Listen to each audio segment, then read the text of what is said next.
Welcome, ladies and gentlemen. This is another day God has given us on TJKshares. As we promised you, we bring you people, and today we are going to bring you a pair, man and woman, Mr. and Mrs., Dr. and Mrs., who are going to share with us a little bit about their journey, share with us their accomplishments, which cannot be covered within an hour or 45 minutes we dedicate here. Welcome and thank you for joining us, Dr. Coon, Mrs. Coon. I am so privileged to call you Tom and Rhonda. I don't take it for granted. I thank you for making time. I thank you for all the support over the many years we have met. So let's share with the rest of the world a little bit about you, please. One by one, tell us a little bit about yourselves. Well, okay. I grew up, well, both of us grew up in Iowa, and I went through Iowa State. I'll just tell you about me. Grew up on a farm. I grew up on a farm, very active in the 4-H program in the United States, which I think some of the other countries had it too, but it's basically a youth program. And that's probably where I got a lot of my ideas of the importance of service of others, a service to others. And that's always been very important to me.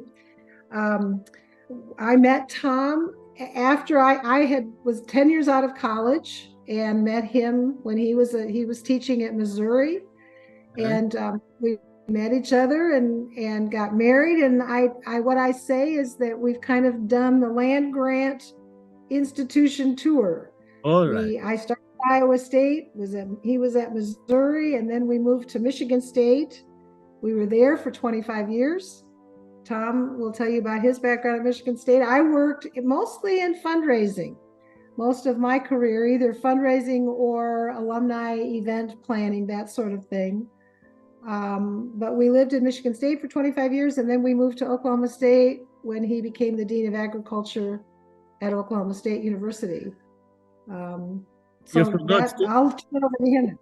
You didn't tell us your names, Rhonda. My name? Rhonda. Rhonda Coon. Rhonda Fulcher was my maiden name, Rhonda Coon. Yeah. Wonderful. Oh, you mean the Rhonda from Fonda? Yes, I am. Well, that's a whole nother story. You will tell us about... I grew up in a little town called Fonda, Iowa, and so I was always known as Rhonda from Fonda. Rhonda from Fonda. You tell us more about that part also, because I'm sure your grandchildren now love to hear that story as they grow up. Well, they're a little young. My kids still love that story, but you want me to tell about the commercial? Yeah, you can. Well, I don't want to take up too much time. I made a commercial for Honda because I was Rhonda from Fonda and I drove a Honda. And that's as much as you need to know. I thought that's where you were going. That's enough of that. Let Tom tell his background. This is Rhonda, the happy owner of a Honda Civic CRX. Rhonda loves her Honda. It's fun to drive. But the people who love Rhonda's Honda most are her mom and dad who live in Fonda, 120 miles away, and now see a lot more of Rhonda. Go ahead, Tom. Just a little bit about yourself. So yeah, I'm Tom Coon, and I'm not famous. Yes, you are. I've not made any television commercials. So as with Rhonda, I grew up in Iowa. We were from opposite corners. I grew up in the southeastern part of the state. I grew up. My family lived in town, but I worked on farms a lot, and I enjoyed being outdoors. I especially enjoyed being around water, in lakes and ponds and streams and rivers, and that really influenced me. I went to my undergraduate college. I went to Luther College, graduated with a degree in biology, and went on to a graduate school at the University of California, Davis, where I earned my master's and doctoral degrees in ecology. and studied my master's work. I worked out at Lake Tahoe, studied some of the dynamics of that lake ecosystem, and then did my doctoral research on ecology of stream fishes in Minnesota. And from there, then I taught several years at Luther while I was finishing my degree, went on to serve on the faculty at the University of Missouri in the School of Forestry, Fisheries, and Wildlife. And then from there, went to Michigan State University, was on the faculty there in Fisheries and Wildlife, served as department chair for 3 years, and then became associate dean of the College of Agriculture and Natural Resources, and then became the director of extension, cooperative extension for Michigan State. And then in 2014, I took on the job of vice president for agricultural programs at Oklahoma State University, where I served as the dean of the College of Agriculture and Natural Resources, and director of the Cooperative Extension Service, and director of the Agricultural Experiment Station. And as of August 1st this year, I am retired. And so we have returned to Michigan. It is where we raised our sons. We have 2 sons. One is a school teacher, now serves as a vice principal at a high school near us. And he has 2 sons along with his wife. And then our younger son is a dentist in Alabama, and he and his wife have 2 sons as well. So far, it's nothing but sons. We had 2, and they each have 2. We had 4 grandsons born in less than 2 years. Well, a little over 2 years. Less than 3 years. 3 years. Wow, what a blessing. So when it is a blessing. When the grandmothers of Unyaka hear this interview through their grandsons, they are going to celebrate you being a grandmother, Rhonda, and Tom being a grandfather. So you can be honorary grandfather and grandmother of Unyaka organization. I want to go back a little bit on your backgrounds and let each of you share with our audience who were the influences in your younger lives. Was it your parents? Was it a neighbor? Many young people who listen to this, we've talked about mentorship, and that person that plays a role. There's always somebody who makes that switch for you to become an agriculturalist, for you to go to college. Were there any people like that in your background, Rhonda? Well, I think probably the most influential was my own mother. And I actually was the youngest of 6 kids. So all of my siblings were pretty pretty much mentors to me as well. Yes. I also would say that I was a member of the Catholic Church, and the priest that taught me in high school was also very instrumental in helping me, in just learning about service to others and that sort of thing. So those were, and then my 4-H leaders also. Yes. At both the county and the state level were very influential in my early years. And of course, after I met Tom, he's probably been, in the last 35, 40 years, or 36 years, I guess, 35, 6 years, he's been the most instrumental in teaching me a lot and learning how to go on this journey together. That's my answer. Wonderful. And that's very important for our listeners, because many young people, including my own Nicholas, who is in college now, as you remember, coming to Michigan State, they tend to start looking for mentors on TV, on the sports people, and forget that the people in their households can be and are the most influential in their lives.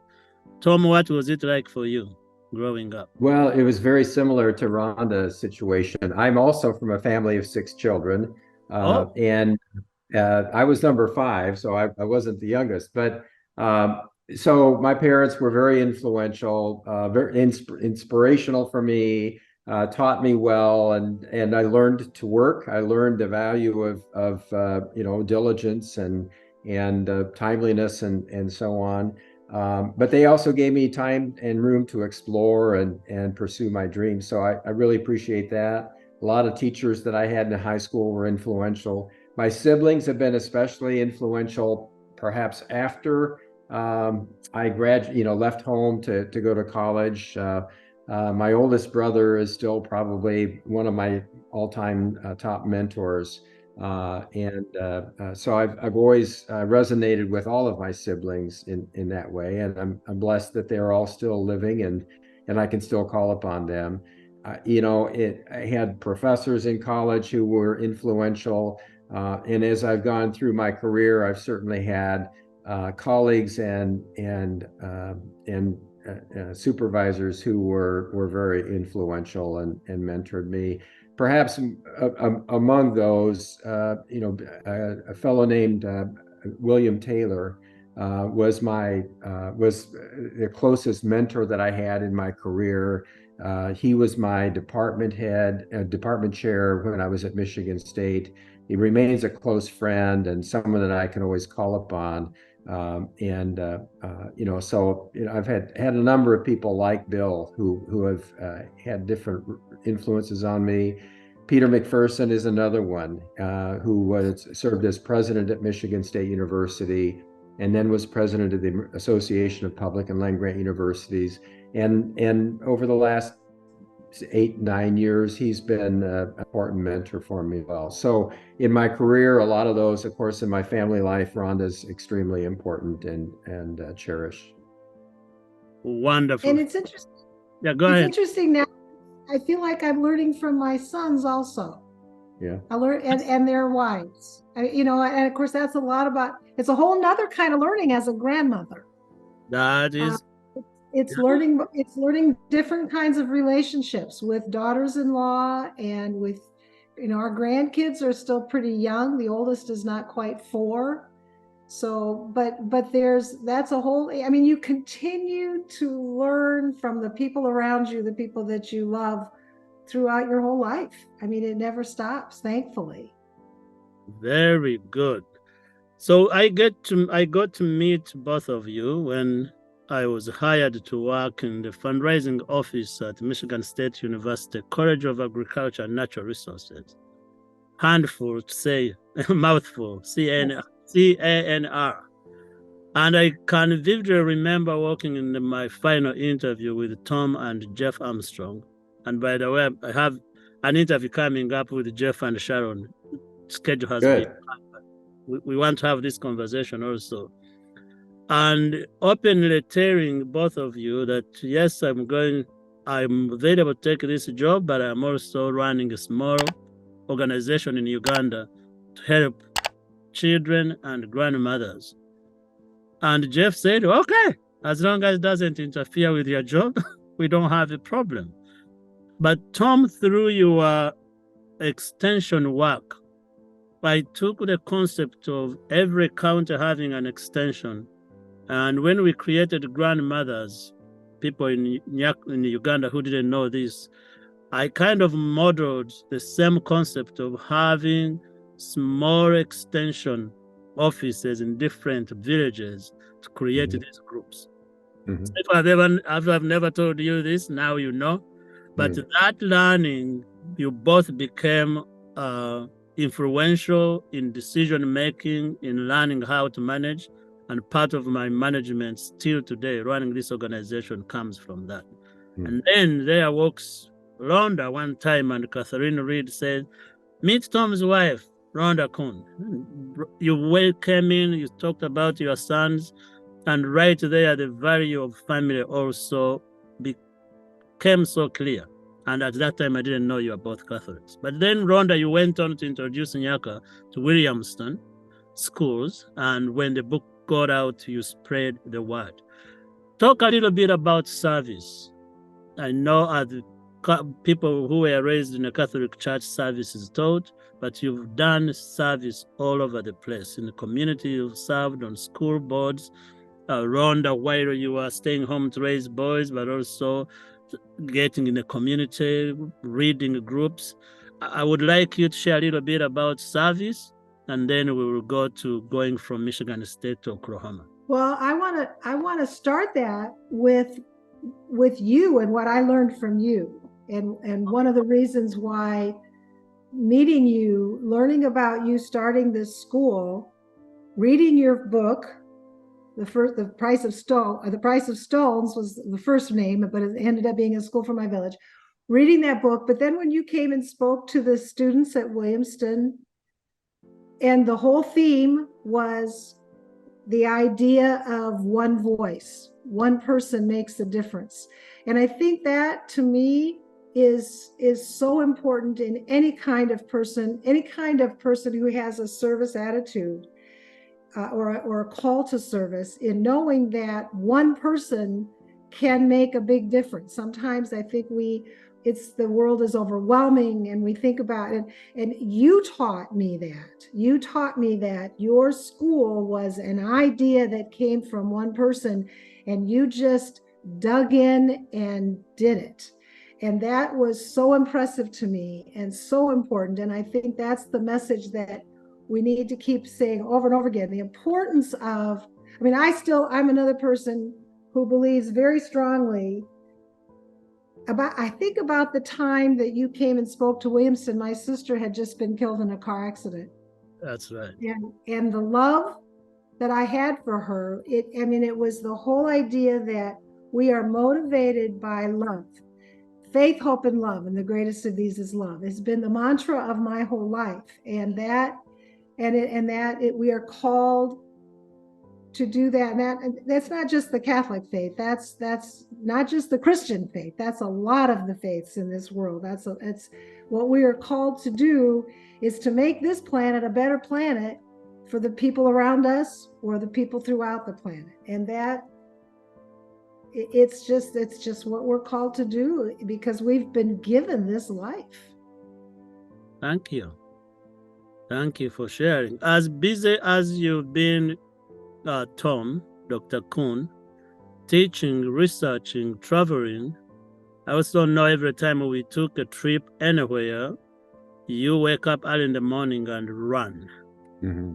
So lifestyle, talk a little bit about service and how you have maintained that lifestyle, also of taking care of your body every single day while you are keeping a busy job. Well, as far as a life of service, I think Rhonda really captured my sense of it is a calling. It's why we're here. We don't know exactly who it is we're here to help, but we know we're here to serve others. And in order to do that, you got to be healthy, right? If I have to spend all of my time, taking care of myself, then I'm not of much use to others. So from early on, I was inspired by three older brothers who were all athletes and very active. I found my own niche in running, and throughout the years, I've continued to do that. I stopped racing when we started having kids because I just didn't have time to train for that too. But it's always been important to me to stay fit and to manage my health well, so that I can live as long as possible and serve as many people as possible. It's why we're here. It's the gift that we've been given, and I just feel it's part of who I am. It ends up being, and I've said this many times, when I was in leadership roles at Michigan State and at Oklahoma State, there were times that it was very challenging and frustrating and so on. And for me, that morning run in the dark, all by myself, is as much for mental health as it is for cardiac health. Just a time for me to not just decompress, but really kind of get ready for the next day. And he always enjoyed playing soccer with you. Yes, we played soccer on the Williamston team. Yeah. Yeah. Mainly I watched. Yeah. Oh, you played. You played. Very good. So let's switch to raising two superstars. I call them superstars, and for listeners, they might not know even where this is coming from. While Robbie was at your oldest, Robbie Coon was at Michigan State. He was in charge of organizing United Nations gathering that takes place at different colleges. He invited me as a keynote speaker. I spoke at that conference. So many young people got involved after that. And today, the person who heads our fundraising team, Claire Worthington, was a student in that audience that day. Really? 2 days after I spoke, she called our office, came on a bus, and said, I want to volunteer. Wow. Claire was 19. She volunteered. At 20, she traveled Tanzania and traveled to Uganda. She went on to get her master's from Harvard University right here. Went on to work in President's office, President Simon, in fundraising team at Michigan State. And I always said we train our people, fundraisers at Nyaka and Michigan State, gives them more money and take them. Yeah. Claire learned everything she learned and came and said, I want to work for Nyaka as a fundraiser. Wow. She's our senior director of development for Nyaka, and if it was not your son, Robbie Coon, that we would not have met. So say to Robbie and his wife and children, thank you, and Claire will make sure she sees this.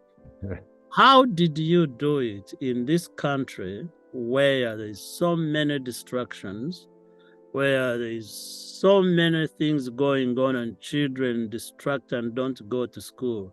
Share with the parents how you raised 2 boys that are now professionals, married with children and grandchildren, and I've met both of them, outstanding young men who I am so proud also to call by first names, Robbie and Charlie.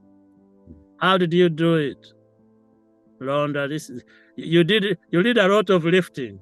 I'm going to give Tom the credit because he was the model father. I mean, he just, I think you live it and they see what they live. He is a hard worker, and they saw him get up every day, and well, they didn't get up early and run with him, but they saw that dedication to his work. They saw, and because of that, I think they saw his success and they wanted that too. But I hope that part of me came out also, and that they also learned loving and giving and serving others. I remember that Model UN week when Robbie was so excited that you agreed to be the speaker. And I think if I remember right, they raised more money. Like, they always had a fundraiser during that week, but I think they doubled, maybe even tripled the amount they raised because of what you. They tripled the amount of money they raised that year. That was because of you. I mean, that was you. But I mean, I think that, that being a part of that success, the Model UN was important to him. And I think the other thing that Model UN did really well for him was it helped him to learn about other countries and the importance of a global community. And that was really important. Charlie was he was more into the sports, and he got his leadership skills from being a goalkeeper on his soccer team. Yes. But that was a whole different way of learning, but it was important to him too. And of course, then he went on to be a referee, and I think that's his. So I think we just lived, Jackson. We just lived. And now he's a dentist, ladies and gentlemen. Correct. But I think part of it was, and I don't know that we sat down and said, let's do it this way, but we gave them structure to their lives. Okay. So they were involved in a lot of things, sports and music and community activities. Robbie was very active in Boy Scouts. Charlie was very active in his soccer, and really, tremendous coaching that goes on in soccer. I really admire how deliberate they are about developing the capacity of the coaches to develop the young men and women that they coach. But they always had structure, and they were always engaged socially. That whether it was when they went to daycare, or whether it was in school or after school activities, or the scouting and the soccer.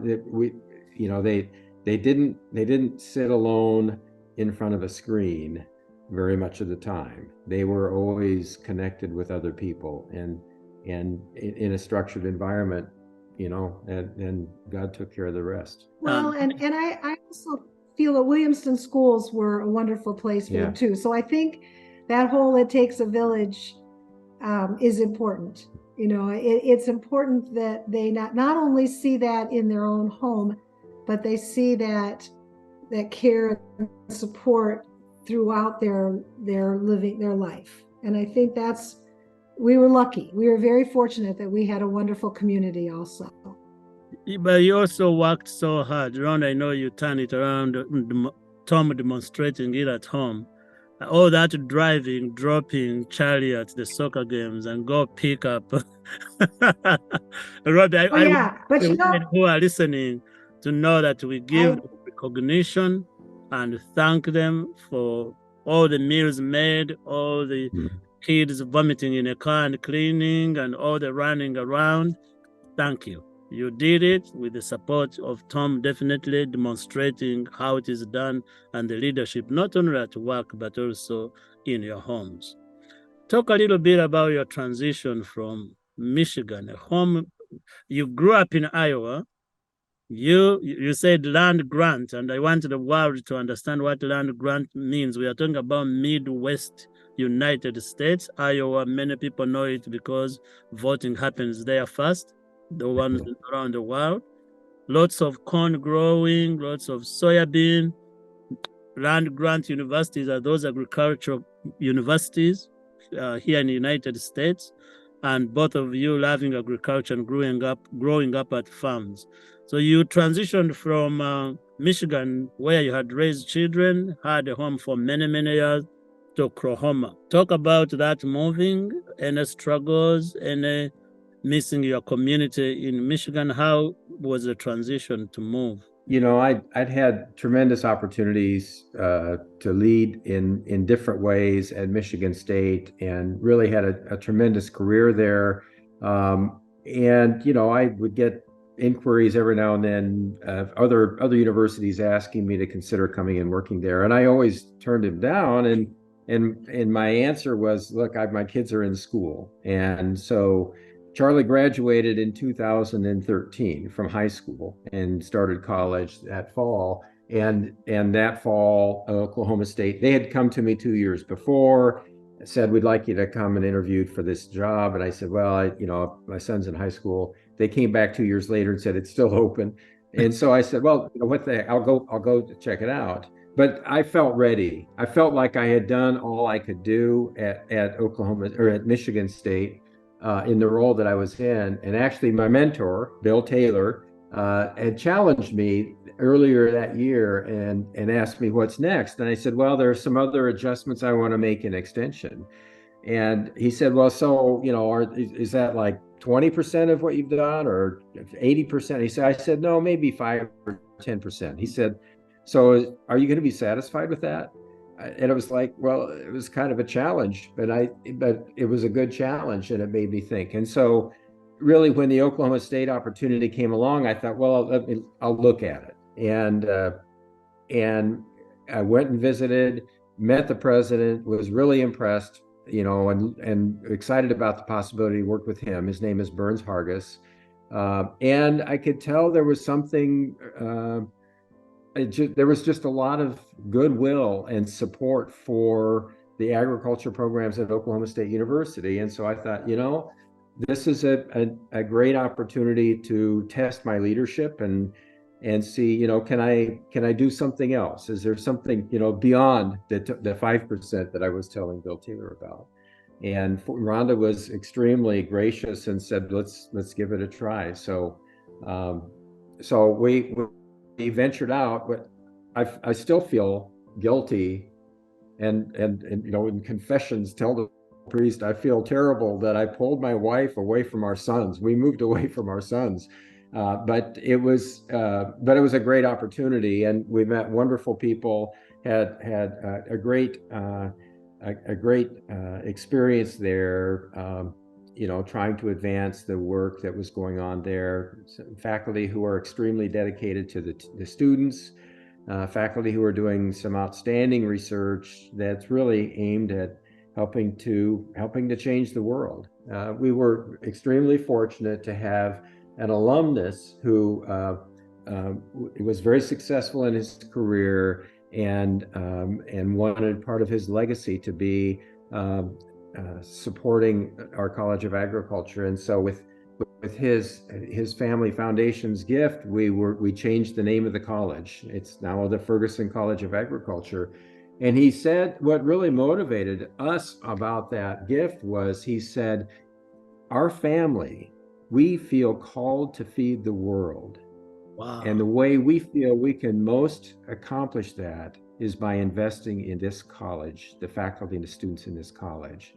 And so, it was just really powerful to have them as a family say, this is our calling and you're part of it.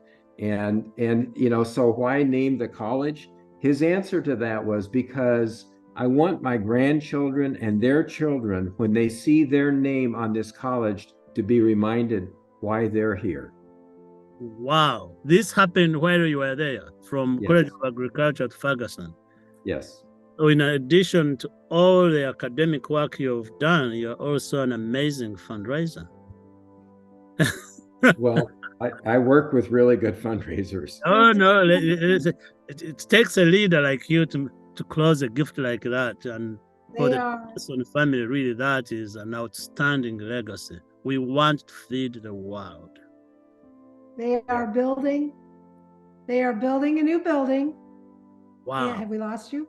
They're building a new building, and over as you walk in the building, on the wall is going to be a motto that says "Called to feed the world." That is. Yeah. And I had an opportunity to come and visit you. Yes, you did. I did meet the president. We went to the Cowboys, and Yeah. anybody who is on social media and follows Rhonda, Tom is not active on Facebook, but Rhonda is. Yeah.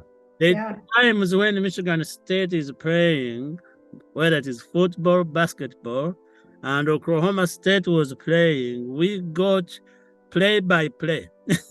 Yeah. On yeah. Rhonda's feed. My Michigan State won, my Cowboys won. Now I'm going here. Today you are wearing orange, today you are wearing green. How did Oklahoma treat you following Tom leaving your friends in Michigan? It was a very, very good experience. The people were so welcoming, and really, as long as I made sure that I wore orange, I think I was okay. I think I was in the ballpark, and of course I did cheer for them. I loved the Cowboys as much as I loved the Spartans, as much as I loved the Iowa State teams. Yes. I found out that there's room in my heart for a lot of different teams and a lot of universities, and you never have to, as long as they don't play each other. That happened every once in a while, but no, they were wonderful, and it was just a delightful experience. And the hardest part was leaving the boys. Yes. And that tripled when the grandkids started to be born. Yes. But fortunately, by the time the oldest grandson was born, which was in December of 19, we already kind of saw the retirement looked like it was coming. So I knew I could kind of hang on there till we got back with them. Do you think that technology has helped with being grandparents and being in a long distance with FaceTime and videos and Skype? Absolutely. When I came to this country and I was at Columbia University, I would write a letter to my parents, and it would take 2 weeks in the office to get to Uganda. Yeah. Now I can call my father and put him on a WhatsApp video and speak to him. When my mom was still alive, we did the same thing. And for her, she didn't know that this is a video. She would still want to touch me and feel me. But I feel like somehow, even when you are in Oklahoma, when the grandbabies, you FaceTime them, at least they go. And by the way, tell us, what do your grandkids call you? Grandma, Nana, Nana. Nana. Mhm. You are Nana. So are they able to FaceTime with you? Were they Yes. able to FaceTime with you? Yes, and that was the other thing I was going to say, that it helped with the move. So moving away from here, not only with my sons, but with friends back here in Williamston and at Michigan State, FaceTime was, and really FaceTime and Facebook were pretty important to me. I mean, there's a lot of negatives about Facebook, I know, but for me, keeping up with our friends, it was very important to be able to do that. And the same thing with FaceTime, to be able to actually talk with them. And that kept me going mainly. Very good. And still does with our Alabama kids. And now, yes, with the people, now the people you've left in Oklahoma, you still get in touch. Right. Yeah. Exactly. So Yeah. both of you have retired, you have moved back to Michigan, you've settled Yes. down. The little Coons, many of them are around. What is Yep. next for both of you? Have you, I know it's not retirement, it's moving on. What are you involved in now? What kind of service, what kind of farming? So people who are looking forward to retiring can get an idea. Well, for me, you know, when things were difficult, what I always looked forward to was being able to start the day and do what I wanted to do that day, and not be tied down to a calendar and those kinds of things. So that's still my aspiration. Some days I'm more successful at that than others. But you know, I enjoy working in the yard. I enjoy gardening. I enjoy going out and being in nature, whether it's hiking or kayaking or fishing or whatever. So I certainly want to do a lot of that. But I'm also serving on the board of a nonprofit, an international organization called International Fertilizer Development Center that really is focused on trying to help build sustainable agricultural production in developing countries. And so I appreciate you know, all the people who are employed by IFDC and the funders that support it. That's really important to me to remain connected with that. Maybe it's staying connected to that Ferguson family sense of being called to help people feed themselves. It's not to feed people, but to help people feed themselves and their families. Very good. Rhonda, apart from being Nana of many. Well, that's a big one though. You know, one of the reasons I wanted to live up here as close as I am to at least two of the grandkids is I wanted to be here to help them, you know, and to have a relationship with my grandkids. I think it's very, very important to me. Family has always been very important to me. So we're doing a lot of, you know, we're helping take them to daycare once in a while if they need us, or if there's someone's sick, but you know, my daughter-in-law works as well. So we're kind of there as a backup plan. We want to do some travel also. I think with some places in the US we haven't gotten to yet that we're hoping to get to see. So, you know, that's going to be on the agenda too. So just a lot of, you know, kind of the relaxing part. I got a cough. So all that family of boys, are you wishing for a girl somewhere? Oh, I'd love to have a granddaughter. Yeah. We'll see. All right. We'll make sure Cherry and Robbie get this and their wives. Okay. Keep going. Get some girls in the family. We'll work at it. Yeah. Very good. How would you both, one by one, want to be remembered? You just talked about the Ferguson family and their legacy. 100 years from today, when they look back, how would you like to be remembered, Tom? As a good person and someone who someone who's remembered for helping other people, for helping people improve their lives. Very good.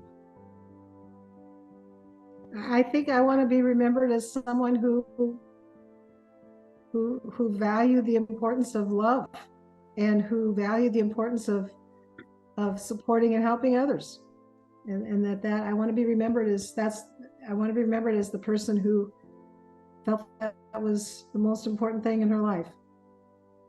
Very good. And who was a good nana. Love, good nana. Yep. But the good thing about these permanent records, you are all 4 grandchildren and more to come will get to find a record and listen to this and say, 2023, Nana said she wanted to be remembered as a good nana. Right. Well, everyone who we have hosted here, is there something I didn't ask you that you would like to talk about? No, I think you had some pretty good questions. My life isn't that interesting. Yes, it is interesting. That's why you are here. Are you answering those questions for your channel also, I hope? Oh, yes. Actually, there is an episode on my birthday on September 3rd. Wow. Okay. The producer of the show turned things on me and asked me the same questions. Is there a link where we can go to watch it? Yes, I will send it to you. Send it to me. Great. Would like that. It is on the same channel. Everybody who has come here, we have asked them, what advice would you give your younger self? You go back to when you were 18 to 21, and you had to give yourself advice at that age. What would it be? You go first. I'd say trust yourself. You know what you're doing, even if you don't think you do. Trust yourself. Okay. Well, that's an interesting question. I've never really thought about that. I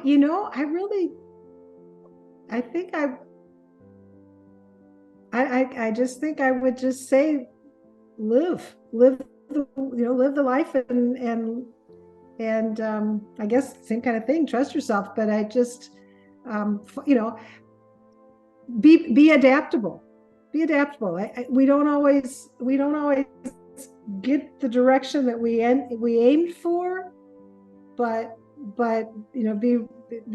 be adaptable to where you will end up. Very, very. But I did that.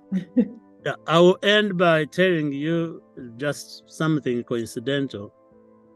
Before I go to this interview, I went and met a professor here at Harvard University who teaches happiness.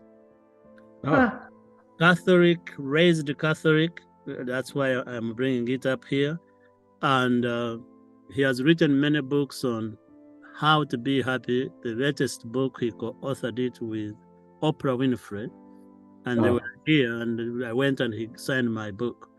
But when Oprah and him were here promoting the book, somebody asked the same question, and Oprah said, love.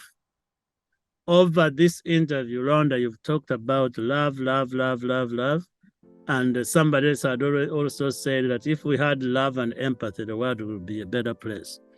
Absolutely. So I would like to thank you both for the love you've extended from Iowa, Michigan, Oklahoma, all the way to the villages of Uganda over many years, for the mentorship you've provided and leadership you've provided, and love overbinds. 1 Corinthians chapter 13 talks about love.